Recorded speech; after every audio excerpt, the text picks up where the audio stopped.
First of all, I hope all you guys had a good, happy Thanksgiving. I hope you got ate till you sleep. You know, that's the motto of Thanksgiving, eat till you sleep. So, um, just to get a couple of things over, now I have been trying to make a tribute video to Stan Lee, but it's like, I felt like, for each time I keep doing those videos, I probably did like at least 7. And to, remember, I tend to criticize my work. I don't know what it is. I just felt like it wasn't good enough. But in all honesty, though, to me, Stan Lee is just one of those people that inspired me in terms of writing, drawing, and, coloring and all that stuff. And, well, ironically, acting. And also, if you think about it, if you're a fan of professional wrestling, because, those wrestlers have to play larger-than-life characters, some of them, you can easily tell they took notes or certain personality traits from the world of comics. But, with that being said, so it's like, in terms of acting, doing voices, drawing, coloring, writing, maybe become a professional wrestler, all those things. I mean, obviously my background was martial arts, but that's all because of Bruce Lee. But however, and the fact that I had a bad temper, well, I still do, but I have a bad temper. But all that set aside, it's just that, to me, Stan Lee is just one of those major factors of my childhood where, for me, what introduced me to the world of comics was not Superman. I didn't give a crap about Superman.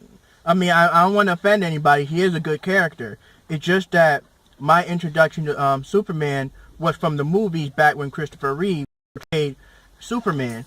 However, that wasn't my first introduction to comics. My first introduction to comics was the television show Bruce Banner and Lou Ferrigno's version of the Hulk. Yeah, that was my introduction. Now, remember, I'm a little kid, so obviously I didn't know how to read yet.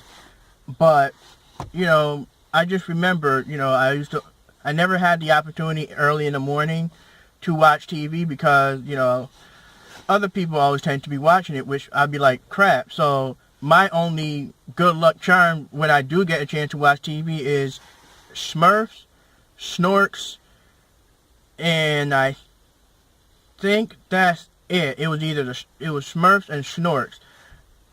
My pointer finger. I know I had my hand like this, and even I just noticed it. It looked like I'm sticking, but yeah, it was. Everything else turned into like Voltron too. So, and of course Transformers. So that was it. It was either Smurfs, Snorks, Transformers, and Voltron. Those were my only 4 I was able to get the opportunity to watch. But other than that, yeah, it was like TV was the death until my mom purchased another TV, which I predominantly ended up using to watch. But, and of course I ended up watching a whole bunch of other stuff. But with that being said, I remember my sister was watching it at the time. And I was putting my shoes on and, trying to get ready for school. And I was like, what's that? And all I remember was this dude eyes changed color. Like he was all like he was getting pissed or something. And I'm like, what the? And then all of a sudden I saw like clothes getting ripped and this big giant muscle bound green dude was just wrecking stuff. And me as a kid, I was just like fascinated. And of course I annoyed my sister because all I did was ask questions.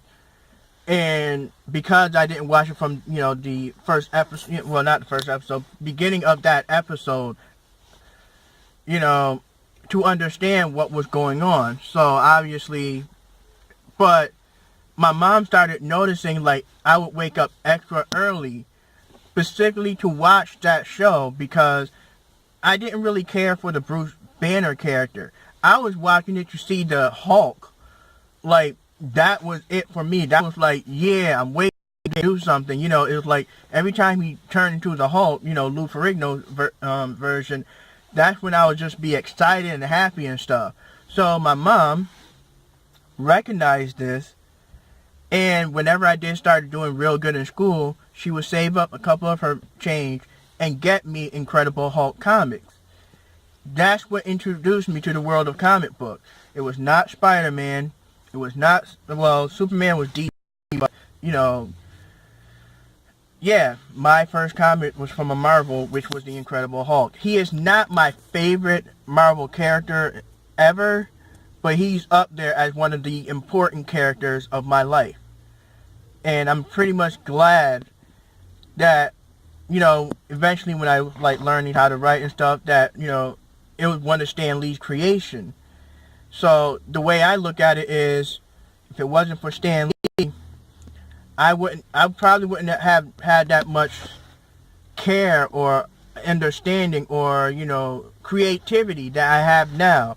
So it was like, you know, and one of the things I wanted to do, which was my bucket list, is to actually meet Stan Lee. Because I want to actually, there's a lot of things I want to do, but I just wanted to like meet Stan Lee and maybe show him a couple of characters that I drew and created, and, you know, get some criticism from him. Even though I know there might be some, you know, copyright and all that other stuff, but that was just one of my things I wanted to do. I wanted to thank him. Because of him, you know, I'm so creative. Now, in terms of martial arts, that's all Bruce Lee. And of course, wrestling, eventually, you know, in terms of wrestling, I thank Andre the Giant. Because I remember one Saturday, I just turned the TV. There was nothing good on. And as I kept turning, I remember seeing this big dude just in the ring. And he was like squeezing somebody. And I'm in the process of turning. I was like, wait, what was that? And I tried real quick to turn back. But I guess it must have went to commercial or whatever. And I was just like, where'd that guy go? Because to me, it was just like insane. And eventually, you know, I started finding out, because I asked, you know, kids, my classmates at school, yeah, what was that? And they was like, oh, you probably must have watched WWF or WCW or, you know, NWA, all that stuff. Like, that made me become more social. But whenever I wanted to keep things to myself, like have sort of me time, that's where I delve into my creative side, and their comic book comes in. See, right now, I'm a fan of any comic book publishing company. I'm not like, oh, I'm hardcore Marvel, or I'm hardcore DC, or Top Cow, or Image, or, you know, I enjoy all of them because I like diversity. That's the best thing. I like, you know, having options. Like, there could be movies where I'm like, man, I just want to read something that just, like, a non-stop action, dark, sadistic type of person, you know what I mean? And then it was like, you know, I got comics that can do that. But, like I said, to me, the Incredible Hulk himself, that's a very important character in my life. And I thank Stan Lee for that. So, I just wish I was able to tell him face. That's my only thing. Cause like I said, that was a bucket list of mine that I really want to do. Cause, you know, there's a lot I want to do, and being that one of them, I would love to at least, I don't know, make a comic where I can portray tributes. That's why, if you notice, I like doing comic book introductions. Because I want to get people into, like, there's so many different characters. Not one character is going to be, you know, made specifically for you or going to connect with you. Like, I know some people that are not fans of Spider-Man. Me, I think Spider-Man's alright. But I like characters like Venom. Venom's like one of my favorites. You know what I mean? You know, and in my opinion, if it weren't for the Incredible Hulk, I wouldn't have been that much of a fan of Venom. So, yeah, I don't want to drag this out too long, but that's just how I feel. Like I said, I wanted to go all out and like do this crazy expense, but, you know, it didn't felt right to me, so I'm pretty much doing this, where, yeah. But, like I said, I mean, I know it's been a week, but I've been trying so hard, trying to do this tribute. So, Stan Lee, to all your members and your close friends, my condolences. I know it must be a lot more harder for you guys, especially since Thanksgiving passed, And, you know, but to me, Stan Lee can still be alive forever in our heart. And Stan Lee, like I said, thank you. Excelsior.